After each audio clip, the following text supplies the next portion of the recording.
Quel est votre point de vue sur le rôle des deux sessions dans la vie politique en Chine?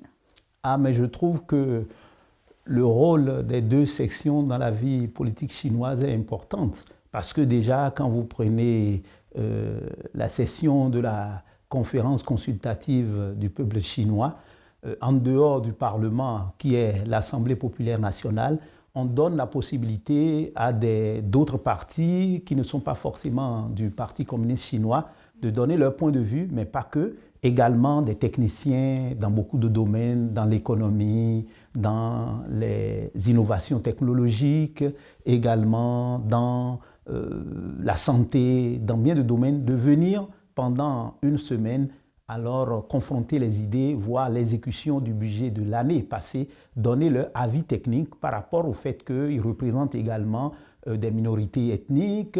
Tout cela, ça permet de donner vraiment un document qui reflète la volonté du peuple à la base. Et donc, ensuite, lorsque l'Assemblée populaire nationale se réunit, alors elle peut se pencher sur un document technique et apporter bien évidemment son avis politique de telle sorte que le Parlement chinois puisse jouer son rôle efficacement en tenant compte de ses propres expériences sur le terrain, mais aussi ayant l'avis des experts sur les différentes questions. Je pense que c'est quelque chose qui m'a particulièrement marqué au cours de ces deux sessions.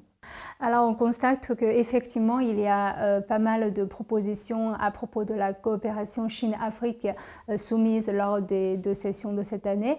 Et vous avez aussi rencontré des journalistes africains dans cette occasion. Donc, quelles sont vos attentes ensemble vers cette coopération entre la Chine et l'Afrique? Sur le plan médiatique. Enfin, en tant que journaliste. Oui, je pense qu'en tant que journaliste, déjà, la charité bien ordonnée commence par soi-même.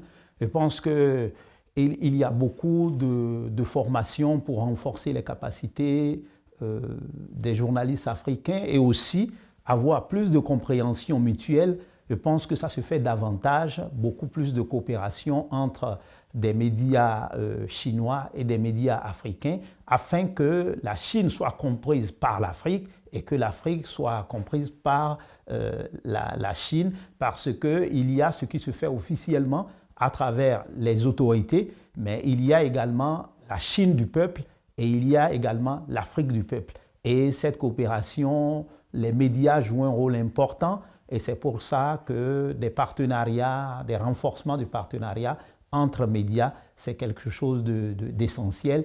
Et c'est pour ça d'ailleurs que, par exemple, à travers le label diplomatique, nous avons assez de plaisir à, par exemple, publier des émissions qui vont dans le sens d'un plus grand rapprochement entre la Chine et l'Afrique dans notre magazine panafricain de diplomatie et de relations internationales, le label diplomatique. Mais en dehors de tout cela, nous souscrivons complètement aux mesures proposées par le président Xi Jinping, puisque en termes d'industrialisation, nous avons besoin de coopérer davantage avec la Chine.